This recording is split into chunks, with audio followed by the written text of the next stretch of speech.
여러분 안녕하세요. 유튜브 54일차 미래의 작가 해피영희입니다.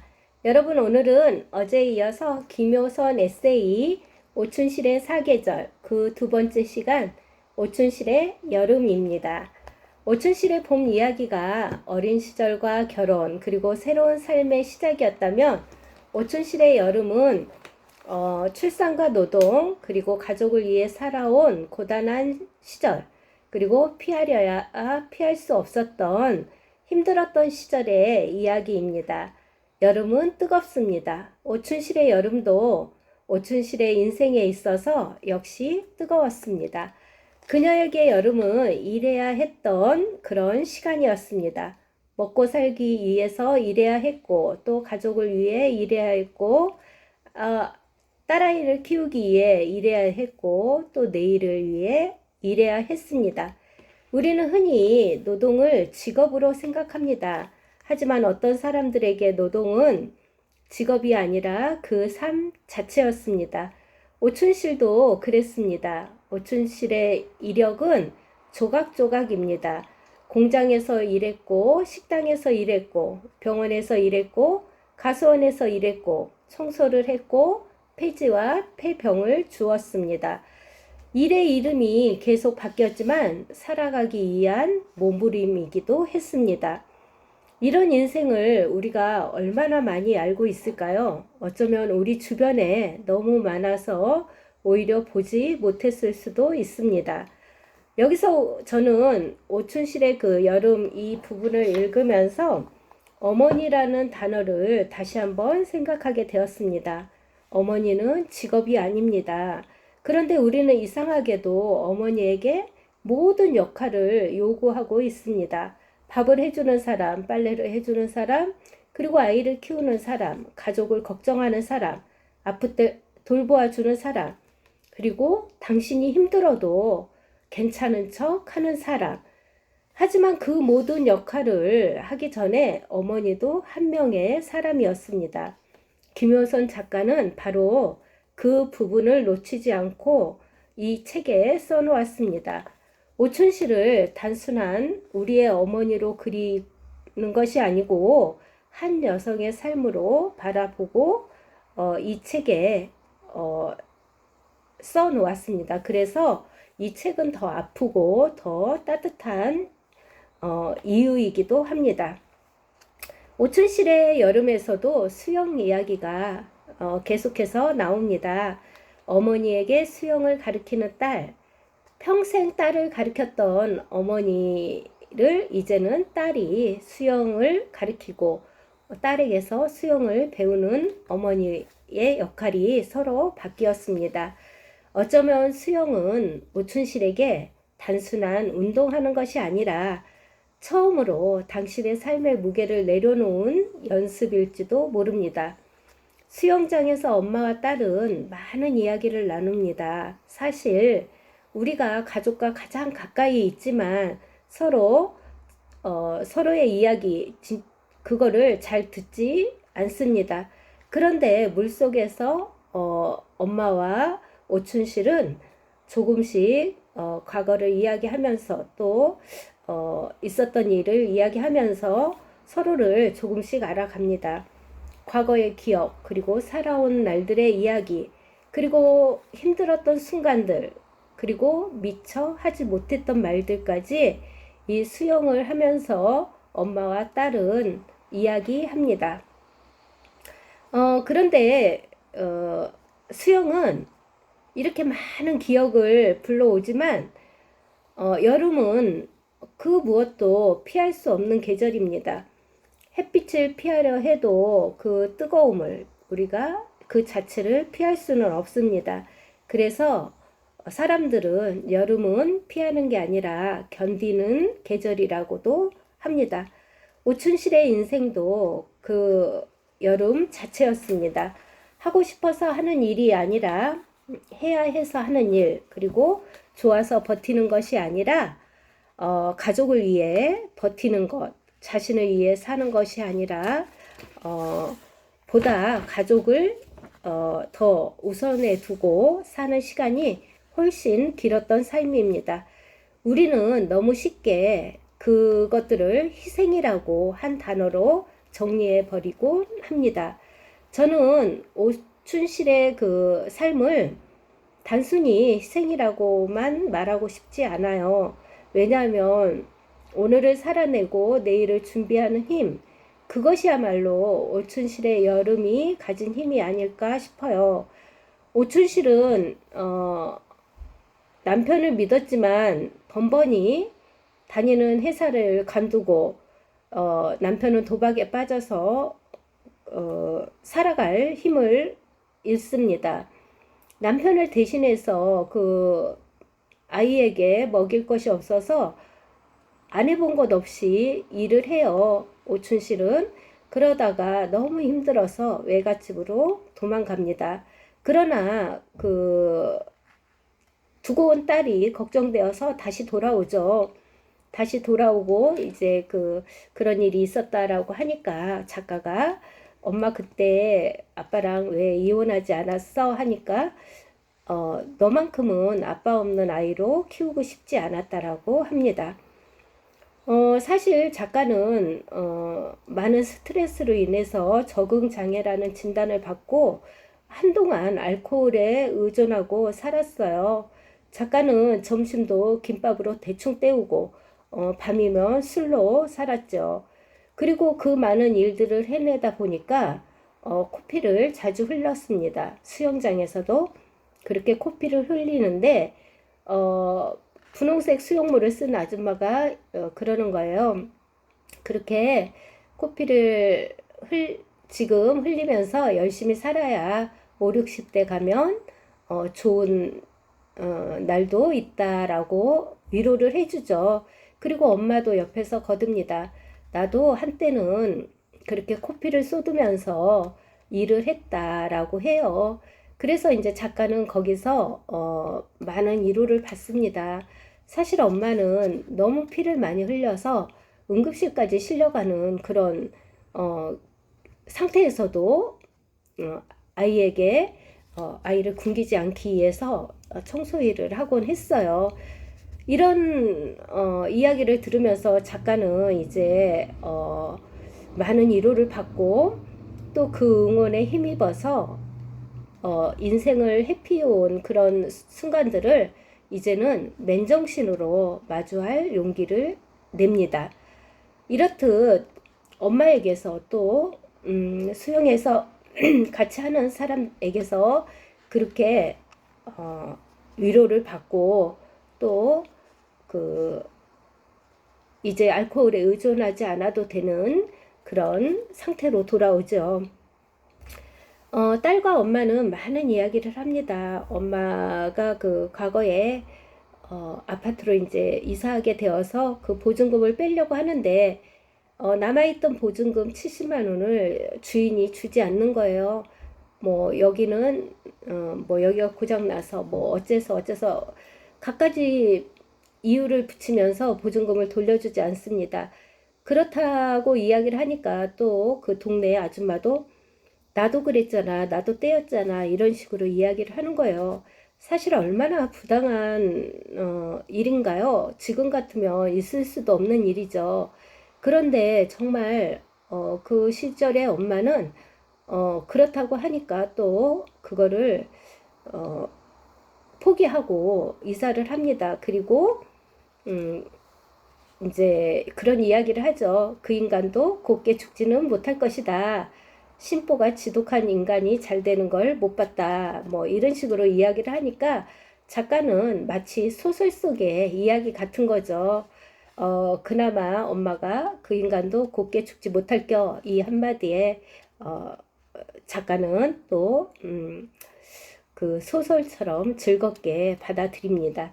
그리고 이제 작가는 부모가 그렇게 맞벌이를 하러 나가고 정말 애들이 그 시절에는 많이 방치가 돼 있는 거예요. 방치가 돼 있는데 그게 자유인 줄 알았어요. 그게 이제 그렇게 힘든 과정인지도 몰랐고 어려운지도 몰랐죠. 그리고 부모님이 안 계시니까 도서관 가는 거를 좋아했고 학교에 들어가서는 공부를 반에서 1등을 한 거예요. 그러니까 담임 선생님께서 부모님을 오시라 해라 이제 한 거죠. 그 당시에는 얼마나 촌지가 많이 왔다 갔다 했습니까? 그 시절에 그 엄마는 월세 낼 돈도 없으면서 아이가 1등을 해서 선생님께서 오라고 한다 하니까 깍두기를 담아서 깍두기 밑에 봉투를 넣어서 선생님께 드린 거예요. 작가는 지금 생각해도 어떻게 엄마가 그 시절에 월세 낼 돈도 없었는데 그 돈을 어떻게 마련했을까 궁금하지만 어, 자신을 위해서 그렇게까지 했던 엄마를 다시금 보게 됩니다.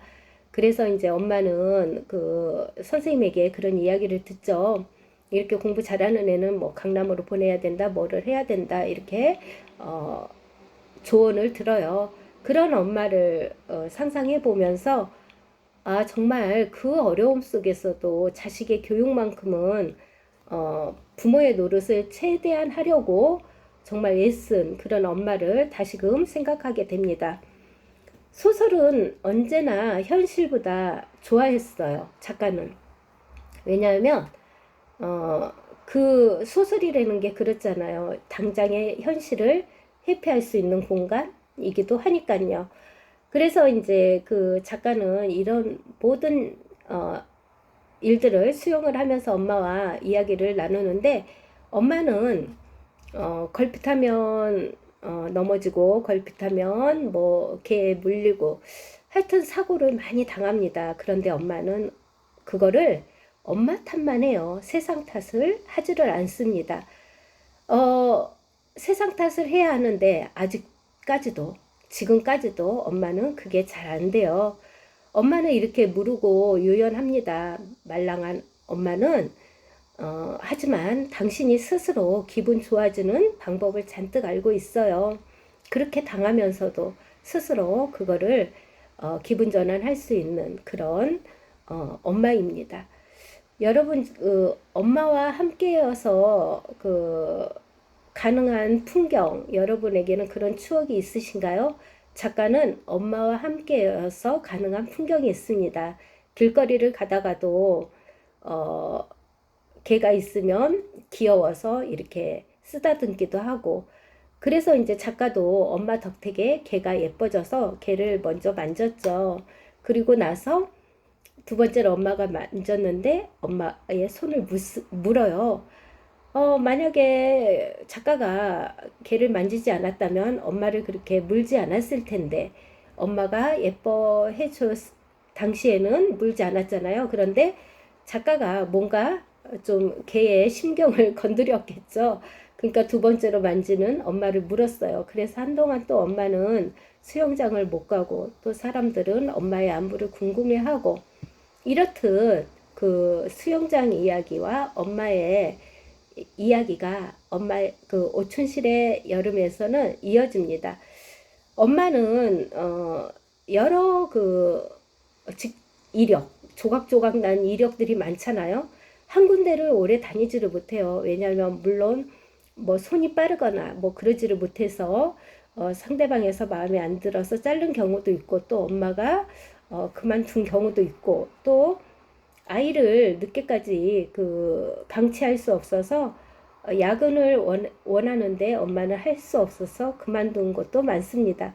이렇게 엄마는 많은 일을 해내면서 그 아빠가 무능력한 그거를 메워나가요. 엄마는 그렇게 너무 힘들게 그 여름나기를 합니다. 그래서 엄마는 혼자 할 수 있는 일을 참 좋아해요. 그게 바로 청소인데요. 그래서 엄마는 청소하는 일을 좋아합니다. 혼자 할 수 있는 일이기도 하고 또 누구에게 간섭받지 않는 일이라서 엄마는 그로부터 이제 엄마의 가을 이렇게 넘어가면 또 엄마가 청소 일을 오랫동안 거의 20년 가까이 했다는 그런 이야기가 나옵니다.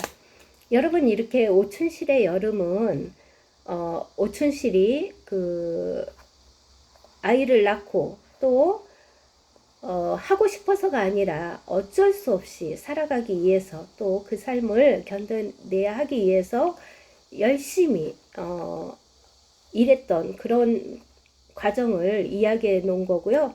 거기에서 또 엄마의 그 몰랐던 부분을 알게 되고 여기서 참 그 오춘실의 여름에서 그런 이야기가 있어요. 이제 그 아버지가 그렇게 일 다니지 않고 도박 그 경마 그런 거를 하고 또 거기에 모든 돈을 잃고 와서 또 그 무기력하게 드러누워 있고 이러니 여자로서 얼마나 화가 날까요? 답답하겠죠. 그렇다고 그 당시에는 뭐 남편은 하늘 같아서 지금 같으면 어림없는 일이지만 하늘 같아서 뭐 남편에게 화풀이는 못하고 아이에게 화풀이를 합니다. 그래서 아이를 때리고 이렇게 해죠. 근데 이제 김효선 작가는 억울한 거죠. 자기는 잘못한 게 없으니까 맞았으니까.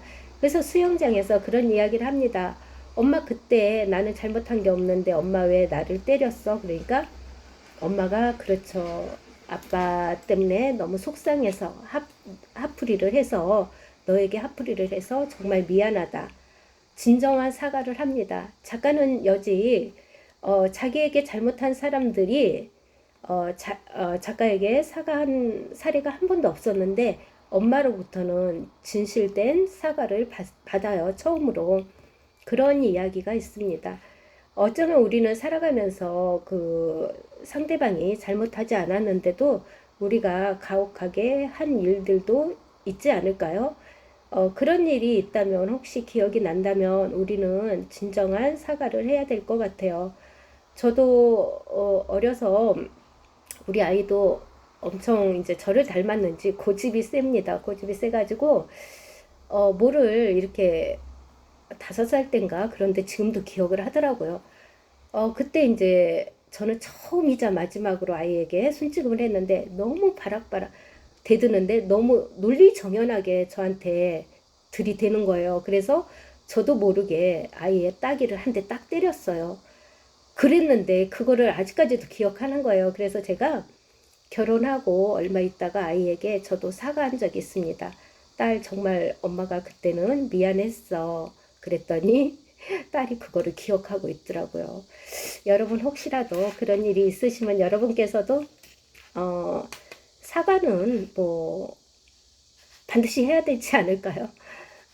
그런 용기를 내서 사과도 할 수 있는 그런 사람이기를 바라고요.